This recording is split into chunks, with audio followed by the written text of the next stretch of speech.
Take 7. My God, I am really.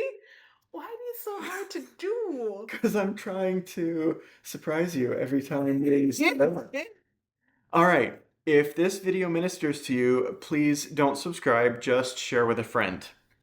I want you I to want you to imagine that subscribe. But she go does want you to subscribe. I'm like, but the stats, baby, the stat. So imagine this. It's Saturday, April 11 of 2026. You felt so at home in an Airbnb that God told you to rent, and you'd really love to stay in it. But you know you're supposed to check out of your Airbnb tomorrow and Mm-hmm. go to Transformation Church. Ooh, that part's exciting. You know Yeah. you're supposed to pick up a rental car today, and that's it. That's all you know. Yeah. How would you feel? What would you be thinking? For us, here are some of the beliefs and feelings that were coming up. We didn't know where we were sleeping that night. We didn't know what town we would be in that When he night. says that night, he's talking about the Sunday. Yeah. We actually knew what we were doing that Saturday. Alongside with being anxious and trying not to be anxious enough faith, but we did know. And you would have seen that in another video where we talked about the rental car mishap, and thing. But yeah, I interrupted you. Go back to us. What was coming up for you, honey? All good.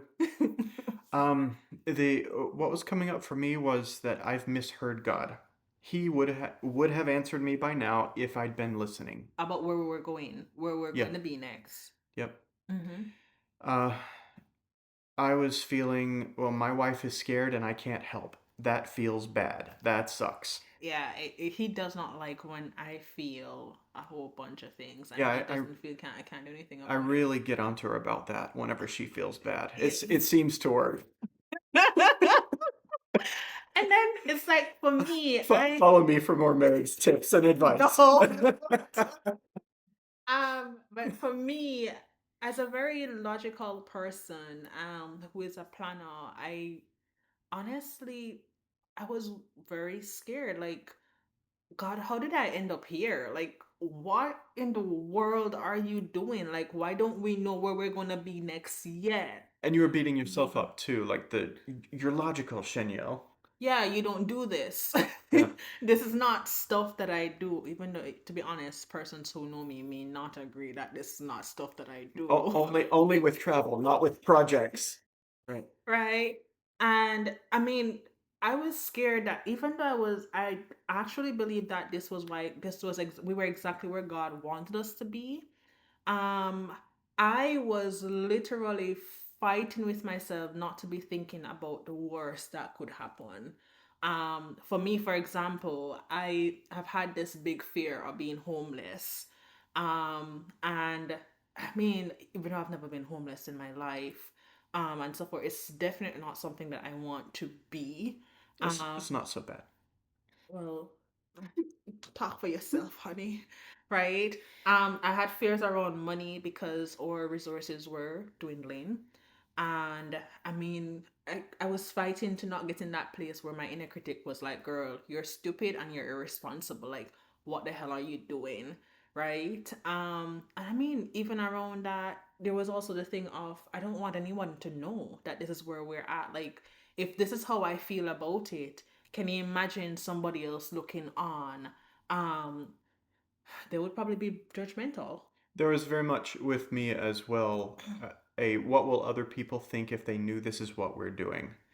I don't want anyone to know how irresponsible we're being, how little of a plan we have, how much we're relying on God. Like, will they understand we're relying on God?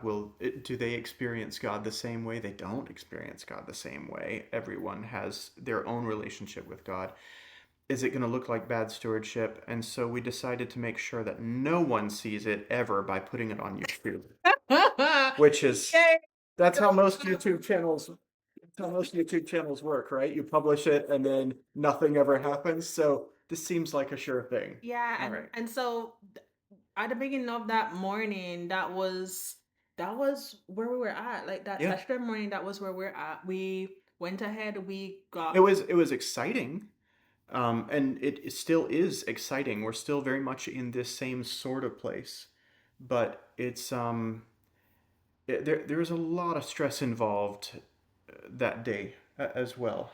And the funny part about it is there was a part of stress involved, but there's also, I mean, I realized as I was going through throughout that day, is it was kind of like, God, if I really say I trust you here, I can choose to be stressed out about this the entire day, or I can submit to you around it and let the chips fall wherever you want them to fall. I feel like I want to burp, and I just burped. Um, right. And so at some point throughout that day, I kind of like, even though I was a little bit on edge, I kind of decided, God, you know what? I choose to have some measure of Yeah. peace here. And Well, so, let's get into what we did. yeah, well, Um, so we left the Airbnb. We packed up our stuff the night before and got ready to leave. We were being obedient regardless of our feelings. this is now the Saturday night That's Saturday night. because you would have already known what we did Then that Saturday morning. on Sunday morning, we checked out of our Airbnb and we didn't know where we'd sleep that night. We just know we pile everything in the car and we were able to give away our perishables. We had several, um, I guess a couple days worth of food, like frozen food and stuff like that. And we were able to give it to a neighbor that we had met there right next to the Airbnb. So that was really nice. And we Mm-hmm. knew we were headed to Transformation Church, which was the reason that I started praying about Tulsa in the first place, was because Said it was it beautiful. was. Chanel had wanted to go in person for years.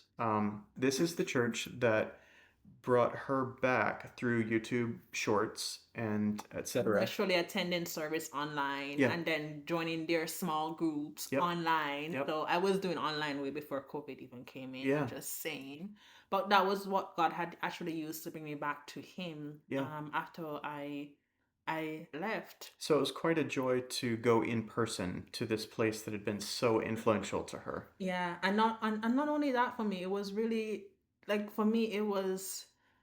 I keep saying that the Tulsa Lego for a trip has been very vision restorative for me. Really, truly. Like to be able to see what Mike Todd had, God gave vision for Mike Todd, on paper in his daughter's bedroom. You know, be able to walk into that building and see the fulfillment of that promise. It was very encouraging for me because I too, God has given me vision for Yeah. things, and so forth. And so it was really emotional. It really was. Yeah. It still is every time I think about it.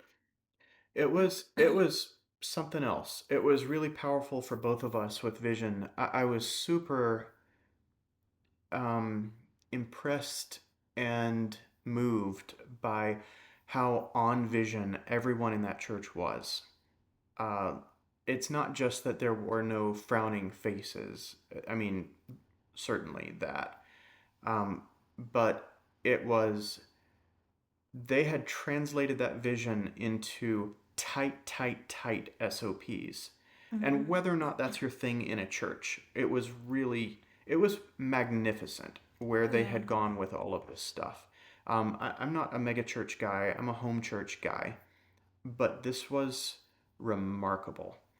The everyone understanding the history of the vision There's was really, that was powerful. That was really yes, powerful. there's like being able to communicate vision so clearly and That having everyone else everybody buy can into it, also communicate it. relate it, is it's amazing. It was, man, Yeah. it was just something else to see. And So it so was a wonderful service, it was. great sermon. And while I was sitting in the service, the Lord's, I was sitting in the service asking Lord, where are we going to be sleeping tonight? Man, are we going to have to sleep in the car?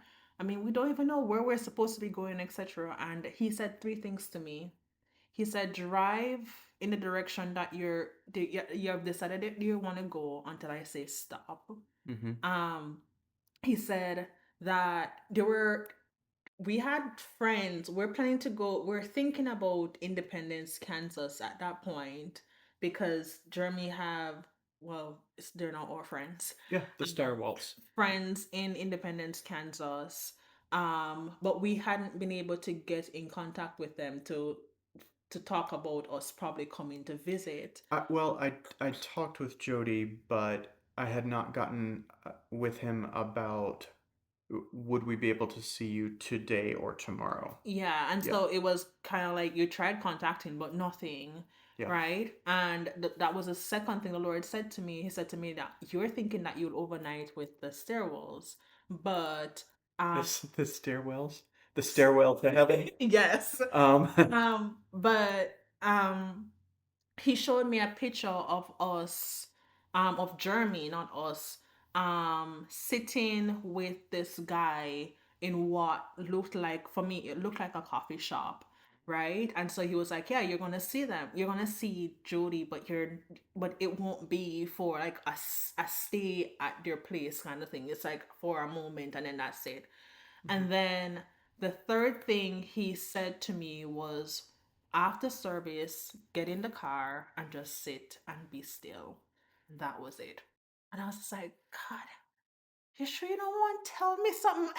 You don't want to add more? And so after service, that was all he said to me. so we took our time leaving and just wandered around a bit, and it was pretty amazing. This Spirit Bank arena that they bought, Event center. event center, Hmm. um, is pretty magnificent. And the rest of the vision that he had about A, it's paid off, and B, they own the land around it, and this church is surrounded by Christian business owners as well.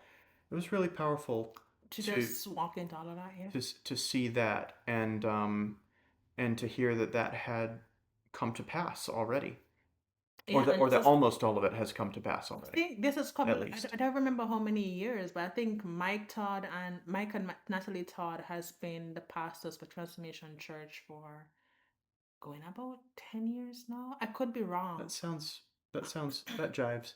Was Natalie the person on stage that day in the white? No, That that was somebody was else. Okay, I don't remember her gotcha. name. Okay, so So after church, I am. I said to Jeremy, "Baby, has God told you where we're supposed to go yet?" And he's like, "Nope." well, And I'm like, I don't want to be the one to go first. I yeah. really don't want to be the one to go first.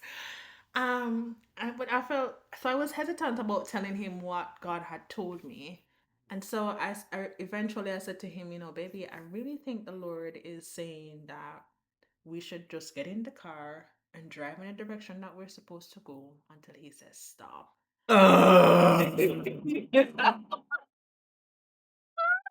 Because that's what God had told me 3 days ago, 2 or 3 days ago. Yeah, and as we're talking about, And oh, go ahead. I was joking with God about that earlier. Uh, and I was like, this isn't going to be one of those situations where you just tell us to drive, is it? And so he and I were joking about that, and it turns out only I was joking about it, unfortunately. And to make this more interesting, when I said it to him and heard Jeremy's reaction, my mind immediately went back to I was brushing my teeth Saturday morning, and the Lord said to me, what if I told you to get in the car and drive with you having no idea of the destination that you're going to, but get in the car and drive to where? And I'm like, That's why all that toothpaste was all over the yard? I'm like, Good. God, I'm not doing that with you.